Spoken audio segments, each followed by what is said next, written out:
All right. Hello again, adventurers, and welcome to another exciting episode of D&D Deep Dive, the show where we dive deep into classes, subclasses, and other features of 5th edition Dungeons & Dragons to help you get the most out of your choices. So, today, we are going to be continuing on the Gunbreaker path.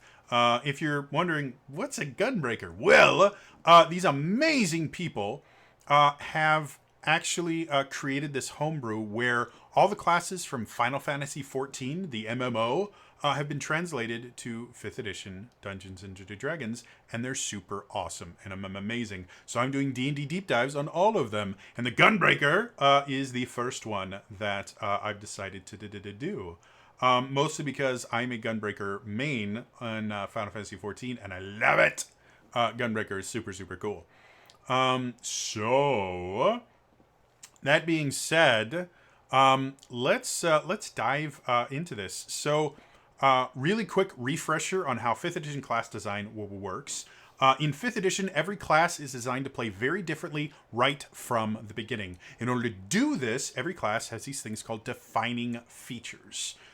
Defining features are basically things that are either unique to the class or things that the class can do differently than any other class. Like another class may get this ability, but this class gets it early, or they can do special versions of it, things like that. That's a defining feature. In order for something to be considered a defining feature, it has to show up within the first 2 levels. So what are the defining features of the Gunbreaker? Well, they have 2 main ones, and then kind of a mechanics one, a thing that makes the things work. The one that makes them work is called Armsmith, which is basically you could take a day to transform any weapon into what's called a gunblade. And gunblade basically means you can do special gunbreaker things with this weapon. And it can use this limited resource called munitions to do these cool gunbreaker things. So, that being said, the actual defining features.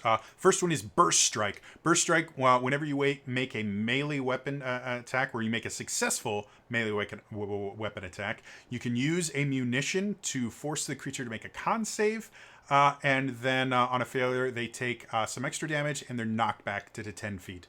And it's called Burst Strike.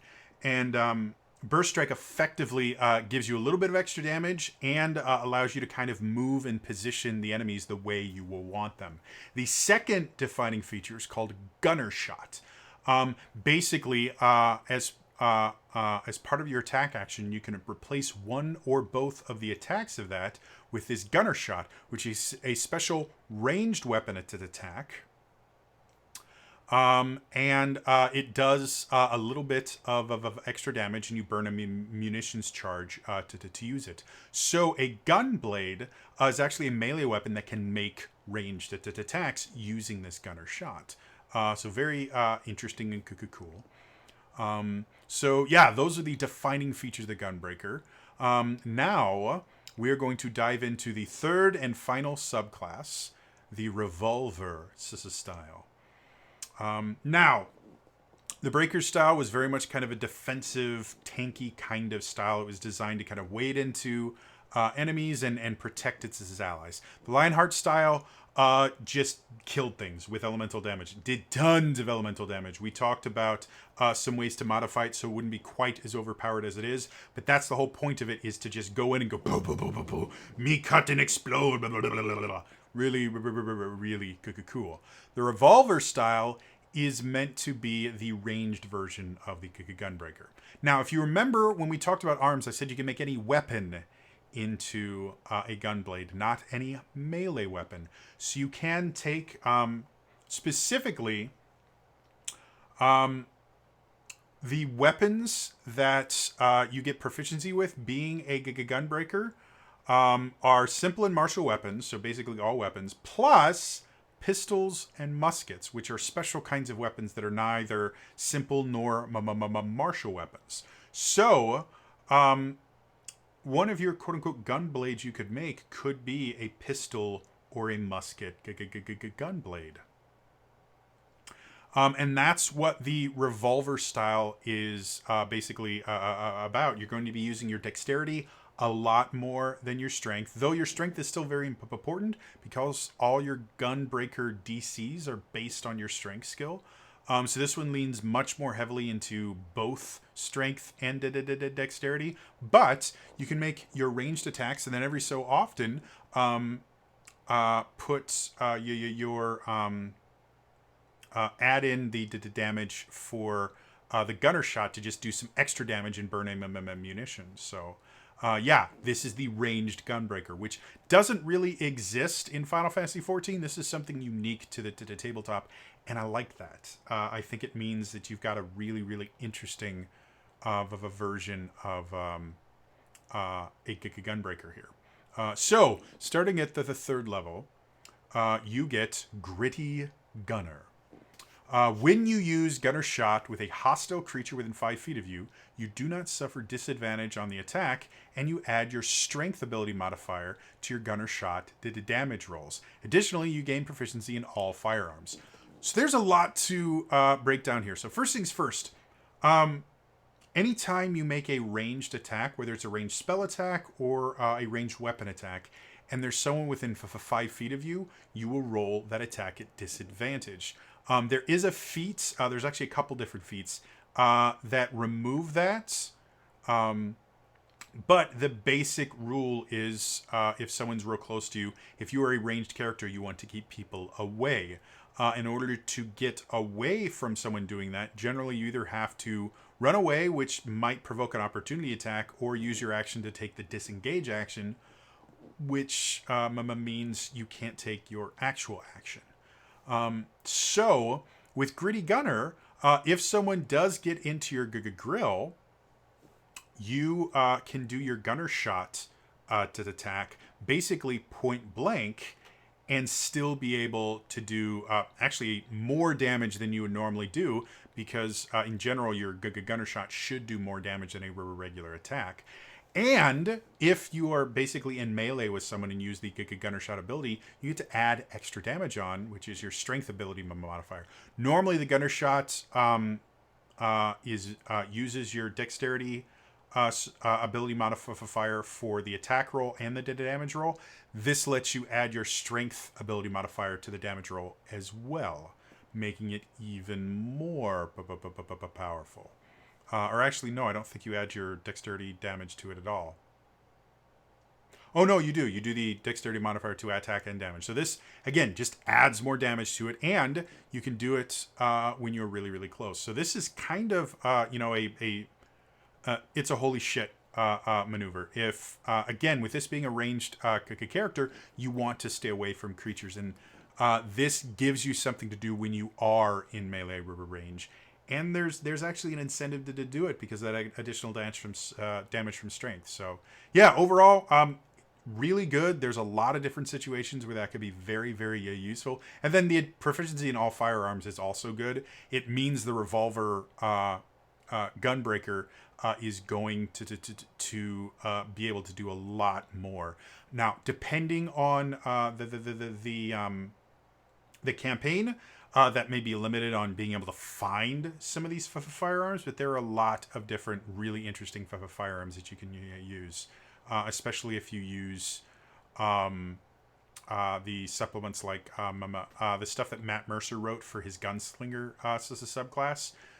All that stuff can be really, really useful. I think they have more firearms in one, I think either Xanath, I think in Xanathars as well. So check all those things out. They're super cool. At 6th level, you get Gambler's Guts. You gain proficiency in the Insight skill and a set of gaming school tools of your choice. When making a skill check or attack roll with die result 9 or lower, you may expend 1 munitions charge to reroll the die. You must use the new number. So a lot of things to unpack here. First things first, Insight is underutilized in 5th edition. It just is, because everyone thinks of Insight as, let me see if you're lying, and that's the only time anyone ever uses Insight. There are so many other times you could use Insight. Insight is literally your gut feeling. That's why it's called Gambler's Guts. So you could use Insight to gauge whether or not you think an enemy is about to attack you. You can use Insight to go, hey, what do I think about the likelihood of this being a trap? You know, what does my gut tell me? Like, there's so many different uses for Insight. So anything that gives you proficiency in Insight, I'm a huge fan of. The gaming tools is another thing that's just fun. And then the ability to make reroll checks and attack rolls is super useful. It's anytime you can reroll. It's always useful. Now, depending on the result and depending on what happens if you fail, you don't always want to reroll. But, yeah, a lot of the time you do, especially if it's in a 9 or lower, you know, it can be a very good idea. So overall, just a really useful ability in general. At the 10th level, when you use the Gunner Shot attack action, you may spend an additional munitions charge to calculate your attack roll as though your enemy's AC is 10 plus their dexterity modifier. If the creature has natural armor, the base of 10 is increased to the appropriate number. Which, if you don't know how natural armor is calculated, that effectively means if a creature has natural armor, this doesn't work. Because the way natural armor in general works is it will increase your AC and then you add your dex modifier to it. I can't think of a creature that doesn't add their dex modifier to their natural armor. So effectively that means this doesn't work on creatures that have natural armor, which it limits this extremely. Mostly because most creatures have natural armor. Like, the only creatures that don't have natural armors are humanoids and some like undead or humanoid style creatures. Anything that's not a humanoid that doesn't have an AC of 10 plus to the dex is going to have natural armor. So all dragons, like I said, probably 70 or 80% of the monster manual has natural armor. So my only issue with this is the natural armor thing. If these are armor piercing rounds, I don't know why manufactured armor they would be able to pierce through, but natural armor, which mimics manufactured armor, they won't.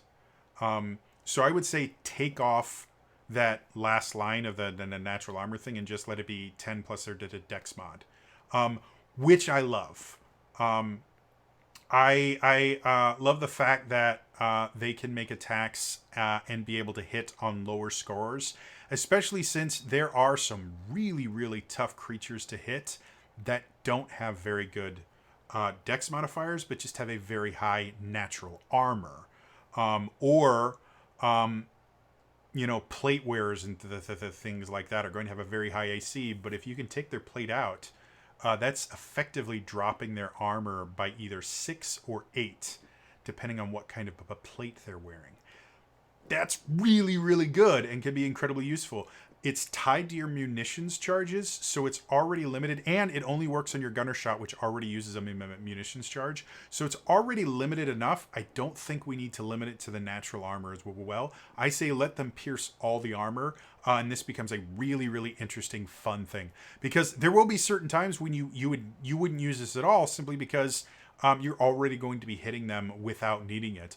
But when you're fighting dragons or other really, really powerful things, this could be the difference between taking out the dragon a turn early or the dragon unleashing its breath attack and you losing half your party.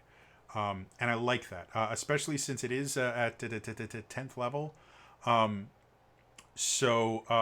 Anything below 10th level, you have to worry about multi-classing shenanigans that combine it with other things that just turn it really bad. Because this is 10th level, in order to get this plus other shenanigan to the type things, you would have to have 2 classes that both max out at the 10th level, which is possible, but it's rough. And it's very rare that it ever happens. So I like this. I think it's interesting. And like I said, I would just say get rid of the natural armor level limitation, because I don't think it makes sense at all. And it really, really hamstrings that ability.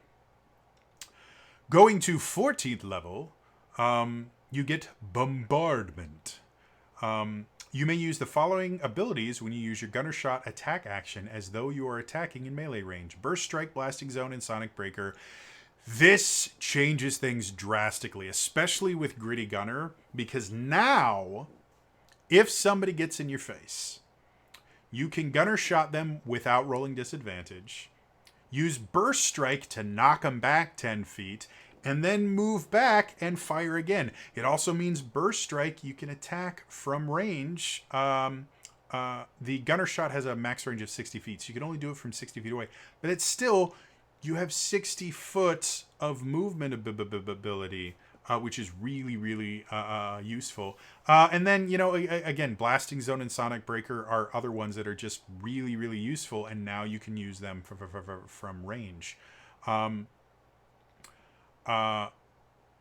Because the Gunner Shot action does take a munition, that means every one of these you're using twice the number of munitions that any other Gunbreaker is using to do them. But the fact that you're able to do it from range kind of cancels out that little limitation. So, yeah, overall, I really like it. Again, it definitely makes the Revolver style feel much more like a Gunbreaker, because again, right now the only defining feature they can use is the Gunner Shot, which is basically the same thing they're doing with their regular attacks. It just does more damage. Now they can do all the other cool Gunbreaker things as well. So really like that. Finally, at 20th level, you get Bullet Hell. When you use your Gunner Shot attack action, you may expend loaded munitions charges to make additional Gunner Shot attacks. You expend 1 charge per extra attack made. You cannot use the Bombardment feature on the additional attacks. So this effectively just gives them additional attacks. It does limit it, so you're not able to cheese it a little bit like Renzo Kukin does. Which we talked about in the last video, where it's just crazy amounts of damage. No, your extra attacks are just going to be your Gunner Shots. But, again, they're still powerful. Like, by 20th level, your Gunner Shots are 4d 10, 12? Let me look. 40 to the 10 damage. So being able to do that extra 4d 10 damage, even if you're going through munition shots to do it, is really, really useful. And again, it's only on the additional attacks that you can't do this. On your regular attacks, you can still do the bombardment. So yeah, final thoughts. The one thing I'm not particularly fond about this is the fact that Gunner Shot takes munitions. And so kind of the defining aspect of this style forces you to just burn through munitions like crazy.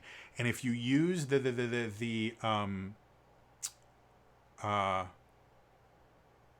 if you use the recommendation that I have, where you limit the number of munitions you can load to either 2 or 4, depending on whether or not you have a quick hand at that point, that makes Revolver style very, very difficult to pull off most of the things, because you would be using your Gunner Shots a lot in order to do it. However, because Gunner Shot does more damage the higher you go, I would need to see it play tested to see if it'd be completely broken to make Revolver style be able to use Gunner Shots without using a munition, or maybe giving you a extra gunner shots that you can fire that's tied to your proficiency bonus. Like maybe as part of Gritty Gunner, you have extra gunner shots or extra special munitions that you can only use for gunner shot.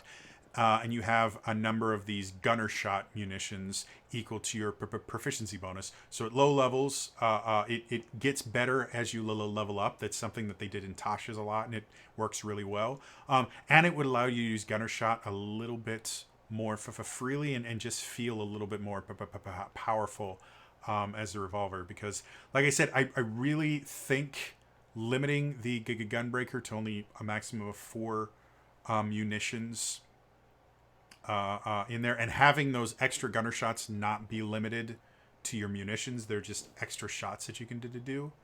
I think that would kind of balance this with my version of the Gunbreaker and still allow this to do cool things. Because overall, I like it. I think Gritty Gunner is super, super cool. Especially once you get Bombardment, you can do amazing, awesome stuff with it. Gambler's Guts is massively cool. Anything that gives you insight is always awesome. And then the armor-piercing round, again, with those things, it makes the revolver style play very, very differently from either the Lionheart or the Breaker style, and from anything else currently in the game. And that's what you want in a new class and a new subclass. So just those minor variations would definitely turn this into something that not only would I allow play at my table, I would want to play, because it just would be fun to play. So yeah. Otherwise, that is going to be all for me today. As always, if you enjoyed this, hit the like button, slam it, Gunbreaker, Elemental, slash it, whatever you want to do. But like this video, subscribe to the channel, hit the bell icon and turn notifications on to make sure you don't miss any of these. In the comments down below. Overall, now that we've seen all of them, what is your favorite combat style for Gunbreakers? Which one would you want to make first? Like I said, I like all of them. I think Breaker style is probably my favorite just because I like playing to the tanks, and the Tether Bracer I think is super cool. But all of these styles would be crazy fun to play. So, yeah, let me know in the comments down below. Otherwise, again, that is all for me today, and I will see you guys next time, all right? Bye-bye.